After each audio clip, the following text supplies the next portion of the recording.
হাদি হত্যার অন্যতম প্রধান দুই আসামিকে গ্রেপ্তার করেছে ভারতীয় পুলিশ।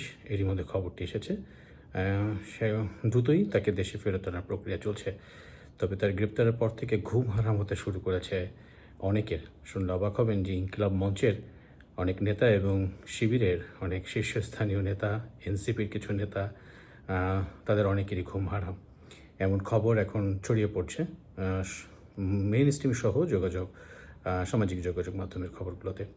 আলোচনায় আসি যে যেদিন ওসমান হাদি মারা গেলেন সেদিনই আমরা দেখেছি অন্যতম আলোচিত যেই নারী নেত্রী ছিলেন অর্থাৎ জুমা, তার একটি ছবি দেখে এসেছিলাম যে তিনি বসে আছেন, তার চেহারা খুব বিষণ্ণ একটি ছাপ ছিল এবং তার পরবর্তীতে তাকেও আমরা বেশ উল্লসিত হতে দেখেছি।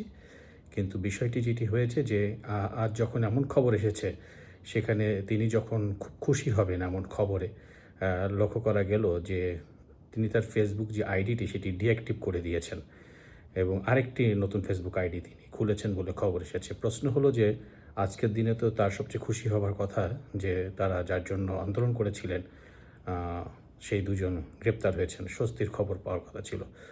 তো তার জুম্মার কেন এমন আচরণ সেটি নিয়ে খুব চুলচেরা বিশ্লেষণ চলছে এবং এখন যিনি দায়িত্বে আছেন মিস্টার জাবের, তার পক্ষ থেকেও খুব একটা সেরকম যে একটা ধন্যবাদ জানানো, অবশেষে স্বস্তি, এরকম কোনো কিছু পাওয়া গেল না এবং গ্রেপ্তারের বেশ কয়েক ঘন্টা পরে তারা কোনো রকম দায়সারা একটি পোস্ট দিয়েছে ইনকিলাব মঞ্চ। তো আসলে বিষয়টি কেন, কী কারণে সেটি এখনও জানা যায়নি, যদিও তারা দুজন ইতিমধ্যে ভারতের পুলিশের কাছে জবানবন্দি দিয়েছে। মূলত এটির পর থেকেই শুরু হয়ে গেছে প্যালপিটেশন। আসলে কে কোন কারণে, কী কারণে ওসমান হাদিকে দুনিয়া থেকে সরে যেতে হলো, কারা তাদের নেপথ্যে ছিল। শোনা যাচ্ছে যে ঢাকা ভার্সিটির শিবিরের সাবেক এক নেতা, তার বিষয়টি এই আলোচনায় আসছে। এনসিপির কিছু কেন্দ্রীয় নেতা, তাদের বিষয়টি ঘুরপাক খাচ্ছে। সবাই কিন্তু একদম চুপ।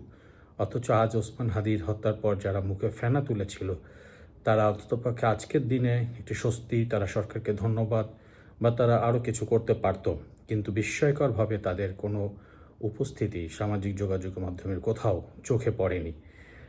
এটি খুব অবাক করা বিষয়, যেখানে লাখো মানুষের ঢল নেমেছিল তার জানাজায় তাকে ভালোবেসে এবং তাকে কেন্দ্র করে জামাত, শিবির এবং এনসিপির যেই আমরা রাজনীতি দেখেছিলাম ইনকিলাব মঞ্চের, তো আজ তো তাদের সেই আকাঙ্ক্ষার বাস্তবায়ন ঘটেছে। তবে আজও তারা কেন চুপ? বিষয়টি এরকমই। কোথায় সার্জিস আলম, কোথায় হাসনাত আবদুল্লাহ, কোথায় নাসিরুদ্দিন পাটোয়ারি, কোথায় নাহিদ ইসলাম, পুরো বিষয়গুলো এখন সামনে আসছে।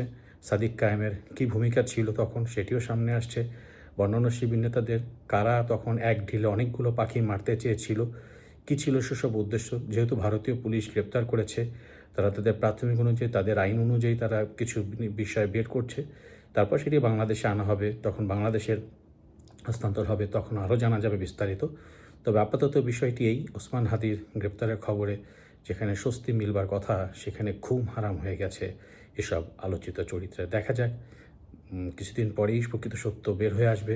তখন বের হয়ে আসবে আসল রহস্য, যে কারা এক ঢিলে অনেকগুলো পাখি মারতে চেয়েছিল আর কী ফায়দাই বা হাসিল করতে চেয়েছিল।